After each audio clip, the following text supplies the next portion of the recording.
Pastor Praveen Kumar గారి మరణ విషయంలో రాజేష్ మహాసేన తెలుగుదేశం పార్టీ రాష్ట్ర అధికార ప్రతినిధిగా చెప్పుకుంటున్నటువంటి రాజేష్ మహాసేన అలియాస్ సరిపల్ల రాజేష్ చేస్తున్నటువంటి వైఖరి పట్ల కొందరి అభిప్రాయాలు తెలుసుకునే ప్రయత్నం చేస్తాను. ఆయన పాస్టర్ ప్రవీణ్ గారి మృతి విషయంలో ఆయన కదలికలు అంటే రాజేష్ మహాసేన చేసే ఆ వైఖరి పట్ల ప్రజలు ఏమనుకుంటున్నారు ఒకసారి వినిపించే ప్రయత్నం చేస్తాను. కాల్ చేద్దాం. ఆయన ఎలాగో కాల్ తీసుకుంటున్నాడు కదా, అలాగే మనం కూడా కాల్ చేసి ఏమంటున్నారో ఒకసారి చూద్దాం.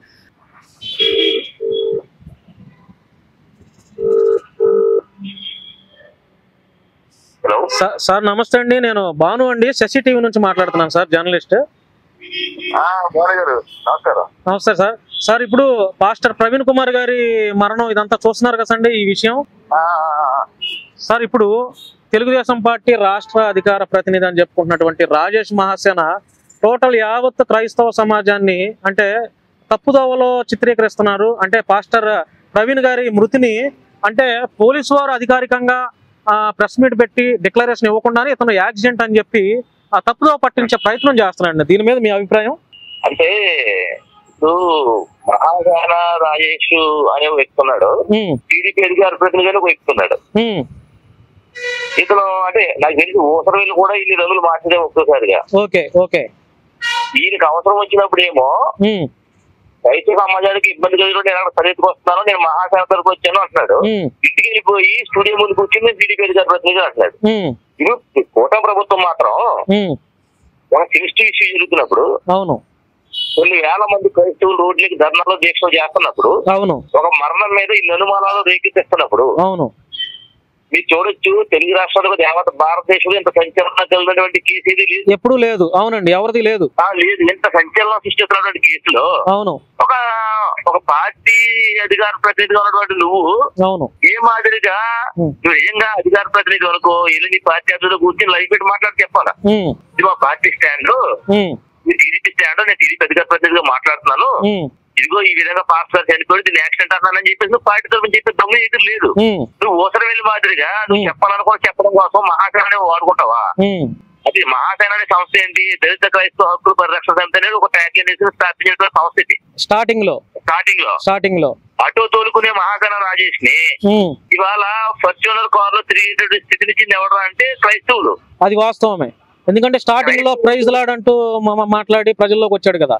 ప్రైజ్ లాడ్ జైమంటూ వచ్చినటువంటి మహాసేన రాజేష్ అనే వ్యక్తి నాకు కారు లేదు అంటే ఇదే క్రైస్తవులు కారు కొనిచ్చారు, నా కారు లాగేసుకున్నారంటే ఇదే క్రైస్తవులు డబ్బులు పంపించారు. నేను దేని పరిస్థితిలో ఉన్నాను, నా పిల్లలు ఫీజులు కట్టాలి డబ్బులు లేవు అంటే జలప్రదేశాలు తీసుకెళ్లి అక్కడ ఉంగరాలు ఇచ్చారు, డబ్బులు ఇచ్చారు, అన్ని ఇచ్చి తన పోషించి పంపించారు. ఆఖరికి తను వేసుకునే బట్టలు ఏ విధంగా ఉంది గతంలో, ఇప్పుడు ఏ విధంగా ఉన్నాయి. ఇప్పుడు మహాసేన రాజేష్ జీవితం అంతా కూడా క్రైస్తవులు పెట్టినటువంటి భిక్ష. Okay okay. క్రైస్తవులు భిక్ష మీద పైకి వచ్చేటువంటి మహాసేన రాజేష్ ఇవాళ ఒక పార్టీ మద్దతు పొందడం కోసం, ఒక పార్టీలో ఉన్నటువంటి క్రైస్తవేతరుల మద్దతు పొందడం కోసం ఇంత దారుణంగా ఇంత జిగుప్సాకరంగా క్రైస్తవ మతాన్ని మతంలో ఉన్నటువంటి ఒక పాస్టర్ ని హీనాతిహీనంగా బాడీ షేమింగ్ చేస్తూ మరి ముఖ్యంగా ఎవరైతే ఇది తప్పు అని మాట్లాడుతున్న పాస్టర్లు ఉన్నారో, అయ్యా మాకు న్యాయం చేయండి అని మాట్లాడుతున్న పాస్టర్స్ ఉన్నారో, ఇలాంటి పాస్టర్లు కొంతమంది ఫోటోలు తన స్క్రీన్ మీద వేసి వాళ్ళని కూడా విమర్శలు చేస్తున్నాడు.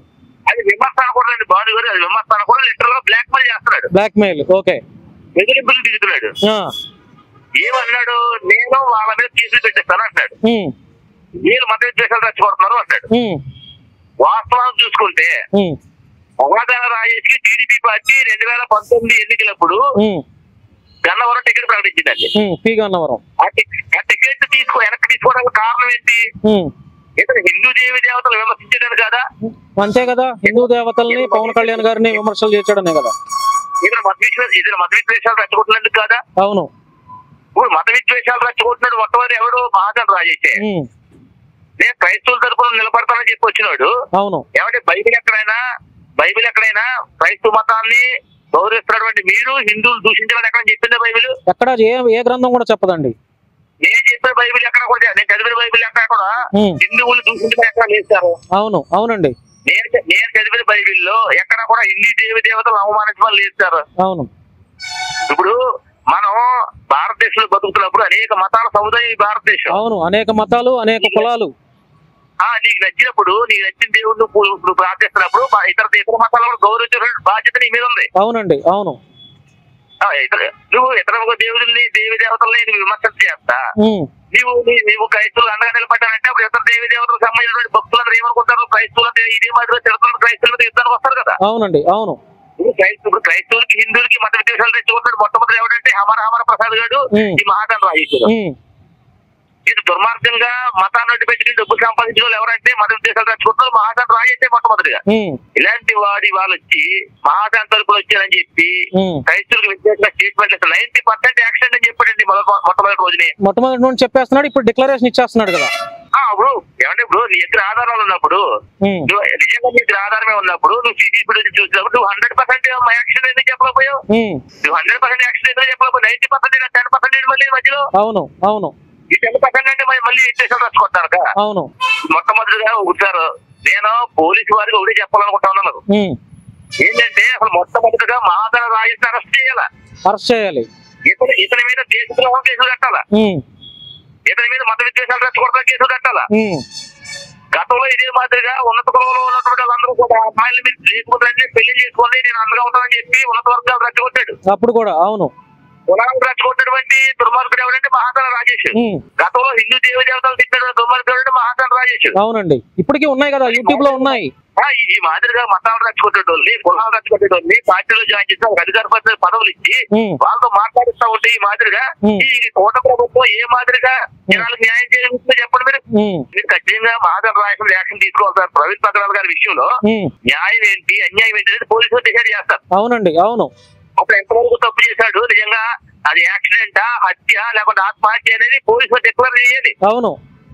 పూర్తి స్థాయిలో విచారణ జరపమని, ట్రాన్స్పరెంట్ గా విచారణ జరపమని గౌరవ రాష్ట్ర ముఖ్యమంత్రి ఒక స్టేట్మెంట్ ఇచ్చాడు. అది మనం స్వాగతించాల్సిందే. అవును.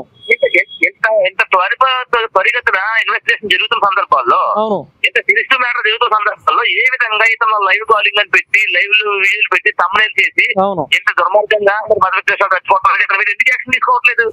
ఇప్పుడు కేఏ పాల్ గారికి నోటీస్ ఇచ్చినటువంటి ఈ కూటమి ప్రభుత్వం, గారికి నోటీస్ ఇచ్చినటువంటి ఈ కూటమి ప్రభుత్వం ఈ విధంగా రెచ్చగొట్టినటువంటి మహాదాన రాజేష్ ఎందుకు నోటీస్ ఇవ్వట్లేదు? అంటే అధికార పార్టీలో అధికార ప్రతినిధి అయితే ఏదైనా మాట్లాడొచ్చా, మతాల మధ్య విద్వేషాలు రెచ్చగొట్టొచ్చా, చేయొచ్చా, బెదిరించొచ్చా? క్రైస్తవం మొత్తం ఇప్పుడు యాంటీగా ఉన్నట్టే కదండి అతను. అయ్యా అతను క్రైస్తవ సమాజానికి సరిపడినటువంటి వ్యక్తి కాదు. కేవలం డబ్బులు సంపాదించుకోవడం నేను క్రైస్తవులు అని చెప్పేసి ముసుగేసుకున్నటువంటి వ్యక్తి. గతంలో ఎన్నికల టికెట్ ఇచ్చి వెనక తీసుకున్న తర్వాత 5,000 దేవాలయానికి కొబ్బరికాయ కొట్టి నేను హిందువులు అని చెప్పుకోవడం దుర్మార్గుడి మహాదాన రాజేష్. తన అవసరానికి రంగులు మార్చి ఊసరం వెళ్ళేలాగా ఇతను కూడా తన అవసరం కోసం మతాలు మారుతూ ఉంటాడు. ఇలాంటి వాళ్ళని ఖచ్చితంగా దేశద్రోహం కేసులు పెట్టి లోపడే బాధ్యత అంతనే ఉంటారు. అవునండి, అవును.